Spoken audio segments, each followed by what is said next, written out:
What's up, everybody? It's Simon from Lake Hub. It is hunting season and it's time to talk about what to put in your deer hunting pack. This is a gear video. First off, I want to tell you I've been hunting whitetail deer for about 12 years now, and I've tried it all. I've tried small packs, I've tried big packs, I've tried backpacks, small backpacks, big backpacks, and I'm here to tell you that there is nothing that beats going really lightweight with a waist pack. Now this is a heavy duty waist pack, right? Some might call it a fanny pack, but it's useful. It's really practical. Here's why. When I say heavy duty, what I mean is really big. So this is padded, and when I hike, this thing sits on my lower back. So I have it cinched around my waist, like your actual waist, like belly button, your waist, not riding on your hips. Now when I'm sitting, I loosen it, flip it around, and everything sits right here like this. And this is why waist packs are better than backpacks. Unless you're gonna be in the field from dawn to dusk and you need food and you need changes of clothes and all that kind of stuff, unless you need all that gear, this is the way to go. Public land, private land, archery, rifle, muzzleloader, doesn't matter. If you're hunting deer, this is the way to go. Everything sits right here, and this is like your workstation. You can sit with your hands like this.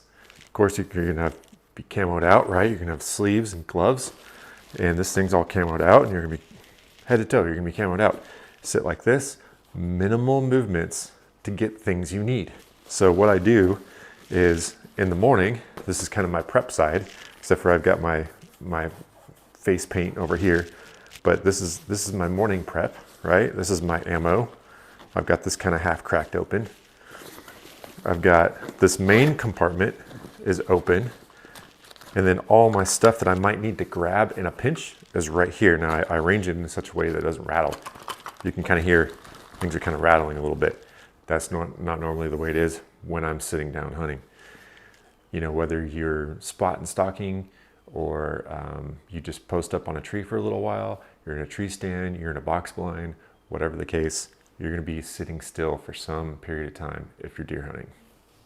So everything is right here. If I need a grunt call, it's right here. If I need to rattle, it's right here. If I need to throw a little scent, if I think I'm about to get winded, that's all right here, right?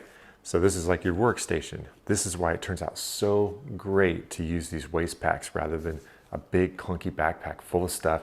There's something in the very bottom of which pocket is it. It's all the way in the bottom. You're fishing around, you can't find it. You're making a lot of motion, making a lot of noise. No good, right? So I'll kind of go through, I'm gonna go through chronologically how I use this pack. So put it back up here so you can see step one.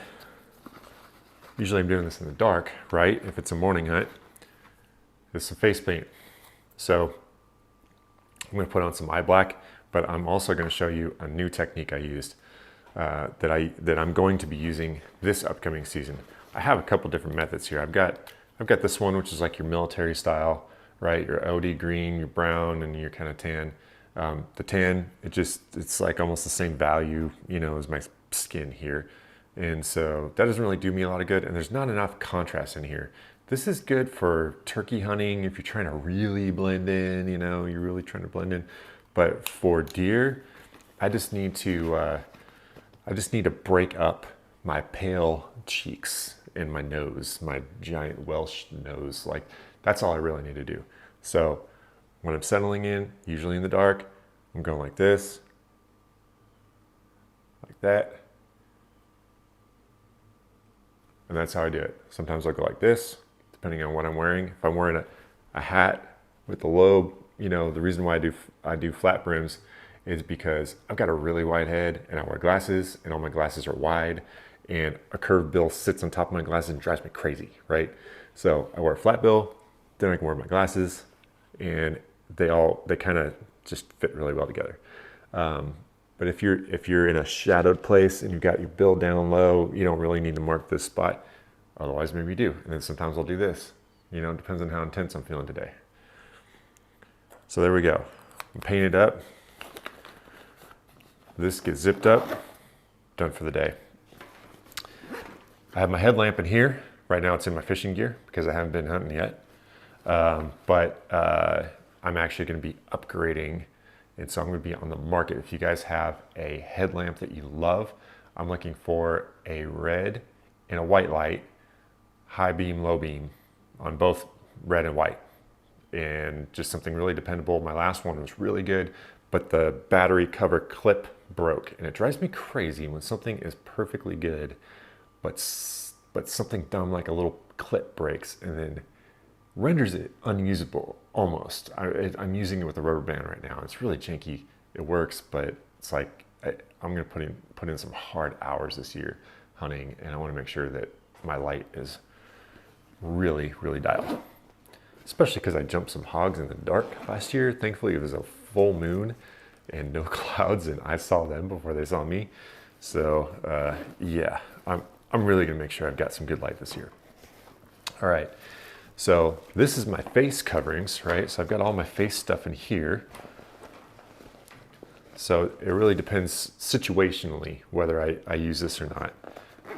Most of the time I'm gonna go hat, and maybe I'll have a bandana around my neck. My beard's getting long, kind of covering my neck now.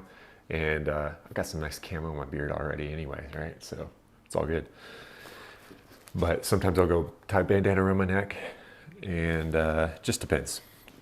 I've got my gloves. I've got some black gloves. I keep a couple pairs now because my kids, and I don't have my camo gloves in here. That's, woo, I better prep up. So these are kid size gloves. Black camo gloves, like it's all good. Either way. Got some TP because it's deer hunting, you know, it happens. More face coverings. So these are my face and glove bags right here. All right, moving on. This is always my ammo pouch. So this gets emptied and filled back up again, depending on whether I'm hunting this type of land or that type of land, if it needs to be shotgun or if it needs to be rifle. If you're hunting public land with a shotgun and it's very restrictive, you don't want to be caught with any center fire rifle ammo at all. So this stays empty because all my gear lives in my garage, and I don't want my ammo to be that hot and that cold. As hot as it gets in Texas, that's where I live. My ammo does not live in my garage with 125 degrees or whatever it ends up being in the middle of the day inside my garage. So this bag lives empty, and it gets supplied and then put away with each and every trip. Okay, these two, all right, I'm gonna go back up to this one right here. So this is a pillowcase. I've found this to be handy situationally. If I'm hunting blind and I need to block out the sun, or I need to block out my silhouette of my head. Again, this is very situational. It's just a black pillowcase. We used to have black sheets, and they were worn out, whatever. So they went into the garage for drop cloths. Black pillowcase went into my bag. And I use Trail Tax because I keep Trail Tax in here, so I use Trail Tax if I need it. So it's there if I need it. This one hardly ever gets used, but it's there if I need it. And then all my while I'm hunting stuff is here in this main compartment. There's a couple pockets in here. So there's this kind of mesh stitched up to make, 2 pockets full of all my small stuff. And then these are my kill bags. So if I bag something, everything I need is in here or in here. So I have, here's some of my Trail Tax. These are super handy for if you've marked a spot out, being able to put these in spots so that usually I put them down low, not to give away all my secrets, but usually I put them down low on the base of the tree because when I'm walking, I'm trying to keep my light out of the woods. You don't want to be blasting the woods with your headlamp, right? So you put it red light, low beam, straight down. So I'll tack the bottom of a tree. if I need to turn here and cut this way, go into the woods or whatever. So I've got my trail tacks, got some bigger trail tacks. I don't use these as much. In fact, I might just lighten my load here or combine these two into one case. I think I'm gonna do that this year. All right, so what do we need? What do we need? First thing we need to do is tag it, right? Tag it and bag it. So I put these gloves in here and then I never use them. I don't use gloves. I just get bloody. It's fine. So I've got a pen in here, right? So I'm actually gonna put that. No, I'm gonna keep it in here because sometimes I use it for notes and stuff, so I keep it handy.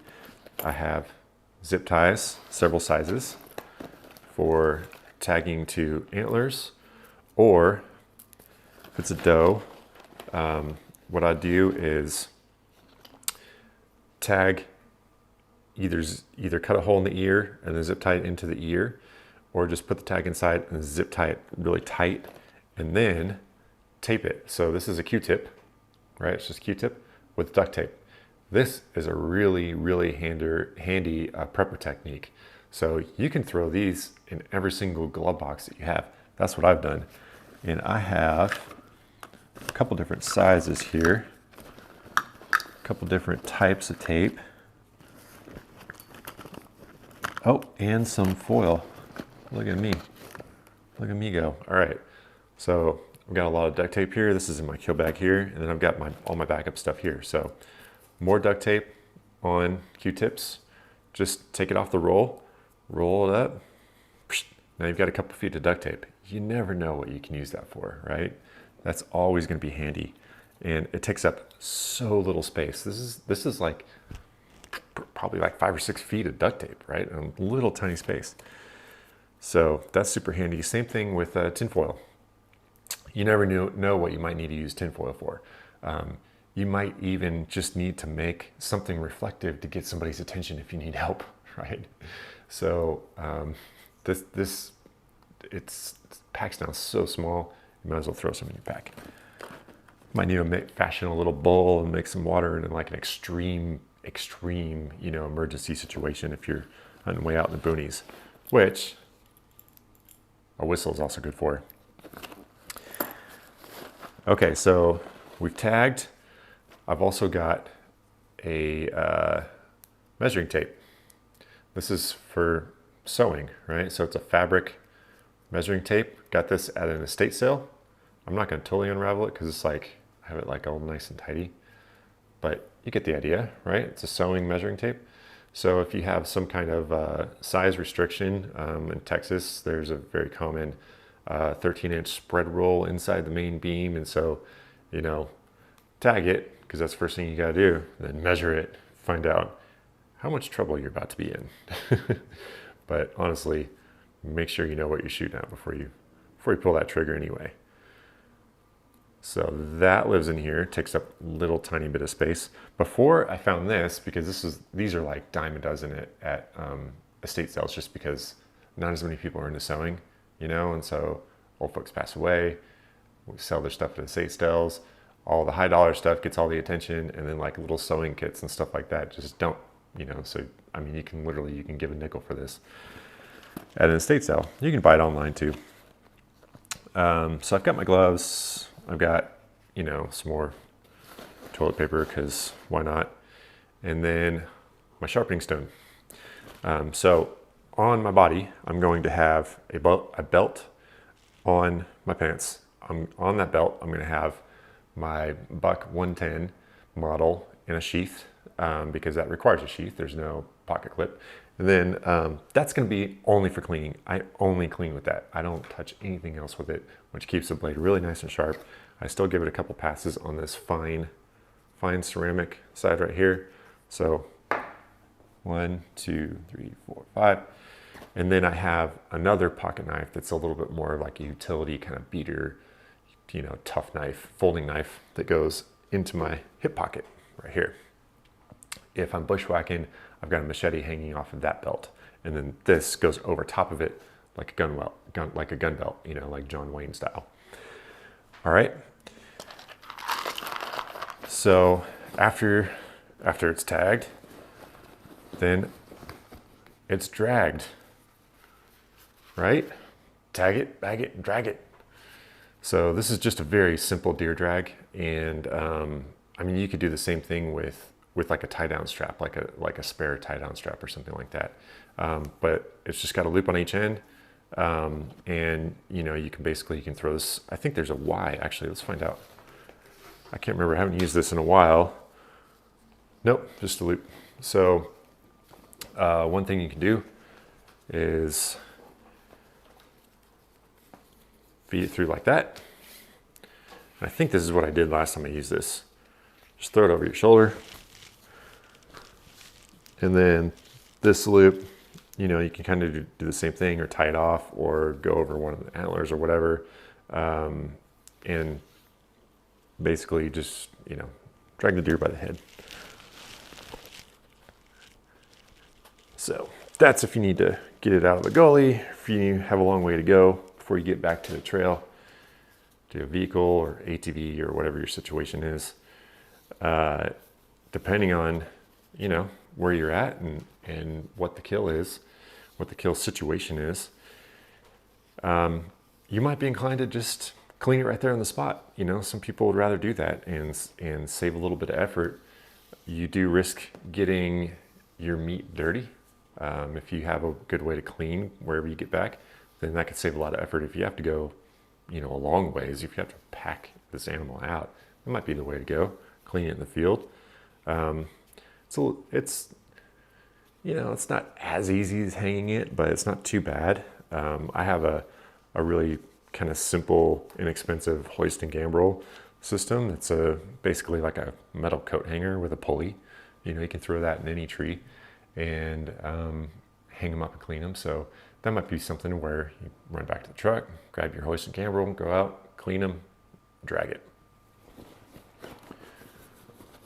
All right, let's look inside here. So I've got my headlamp.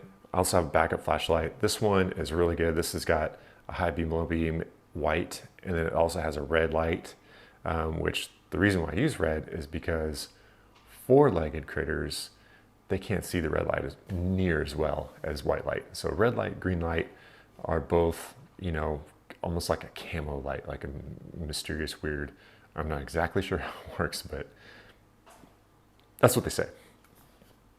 Forgot to mention my new face black technique. So again, if you're pale like me, you need to kind of darken it up a little bit, get a little contrast in there so you're not just blasting white face in the woods. Learned this from a duck guide last winter. Real cork. It's got to be real cork. Light it on fire, and then it turns to ash, and you just brush that on your face. Light it again, do it again, good to go. You don't have this messy, you know, messy cleanup that you have with grease-based. You know, this is what I normally use. Is just, you know, football player, you know, get it in the athletic department kind of deal. Baseball player, regular old school greasy eye black. That's what I normally use. I've been using that for years. But yeah, it's really hard to wipe off. Doesn't always wipe off, you know, and then you could just tell that you had it on, you know, all day. So this ash from cork, it just, you can almost brush all of it off. You know, of course, the downside is if you're sitting there messing with your face all day, then eventually it's going to go away. But that happens with the grease anyway, except you get grease all over everything. So there's a handy little tip for you. All right, back to the main compartment. So got the flashlight. Also keep these good because this soft glasses case with a microfiber inside. Two reasons. One, I know my microfiber's in there. Two, I wear glasses, so I'm either wearing my regular glasses or my sunglasses. Whichever one's not in my face goes in here. That way it's not clinging around, making noise or flashing any, you know, reflections or anything like that, hanging off me. So it lives in my pack. Even if you don't wear regular glasses, you can have sunglasses ready to go in your pack. And I use the soft case because quite open, quite close. Doesn't take up a lot of space when I don't have any glasses in there anyway. All right, I've got some other goodies. So of course I shared my grunt call. You know, rattling. These are a couple, there's a shed and then you know, from a spike shot a couple years ago. But you know, You can get something bigger if you want to fit it in your pack, or like those rattling bags if you want to try to stir up a buck. Got a snort wheeze. I've been snorted at and, you know, wheezed at. Haven't really got anyone's attention with this one yet, but I'm gonna keep trying. I have a doe bleat, right? Other kind of random stuff I've got in here, and this is just kind of been adding up over time. You know, I've got a turkey call. I don't know, just in case. Or maybe to try to sound like part of the woods, you know? It's just kind of in there. It was an extra, and so I had it in there. I've got some spare batteries for my flashlight and my headlamp. I've got a spare carabiner. This is the old one I had on here, but it's too shiny. So I found this one at a dollar store, 3-pack of plastic ones, OD, brown, and then forest green. And this is what I hang my water bottle on, my Nalgene bottle. If y'all been watching for a while, you know I love my Nalgene. And so this hangs off my pack, right off the side, and that's how I carry my water. I've got 32 ounces. That's usually more than enough. Again, if you're out there all day, all night, I'm gonna be backpacking it, right? But if you're just hunting morning, you're hunting a session, you're hunting, you know, evening or whatever, clip your water bottle on right here, all good. On the other side, I've got my rangefinder. Now, this is not Velcro, this is a snap, which is nice because you can open it quietly. But that said, you don't want to be range finding a deer. You want to have done all your range finding before you see deer. So have your landmarks, you know, called out in your mind, like, yes, I can hit that. No, I cannot hit that. Yes, I can hit that. That tree, that ridge, that rock, whatever it is, have it all mapped out in your head, know your limitations, and know your range so that you can just focus on, is that a legal buck or is that a legal deer? Is it a good deer? Do I want that deer? Can I hit that deer, right? Those are the only questions that should be in your mind, not how far away is it. Okay, so take one variable out of the whole equation, because sometimes you really only do have seconds of opportunity, literally seconds. So don't eat up your seconds trying to sit there and wait for your rangefinder to compute. Okay, don't do that. I've got another pen because sometimes, you know, one type of pen or another will freeze depending on how cold it is. So I like having a felt tip and then a ballpoint, both, because you got to be able to fill that tag out. I've got some ear protection. If I'm firing one shot, I'm not wearing ears, but if I'm planning on firing several, then yeah, I've got ears. I've got little spare, you know, kind of freebie Swiss Army knockoff knife. That's another just in case item. This is a dental mirror. Now this is one of those things where now you're probably gonna go, what? Because so far I'm the only hunter I know who uses a dental mirror. And no, it's not to age score the deer on their on their teeth, which is a thing you can do if you know how to do it. That's not what this is for. This is my rear view mirror. So most often I'm going to be hunting a box blind, and I have a blind spot, pun intended, very much so. And so I got a cheap little dental mirror, and then just kind of, you know, hit it with some spray paint, Sharpie or whatever, and just to make sure it's not like it's not blasting me from the front. You know, I only use it if there's no deer in front of me anyway. But here's what I do.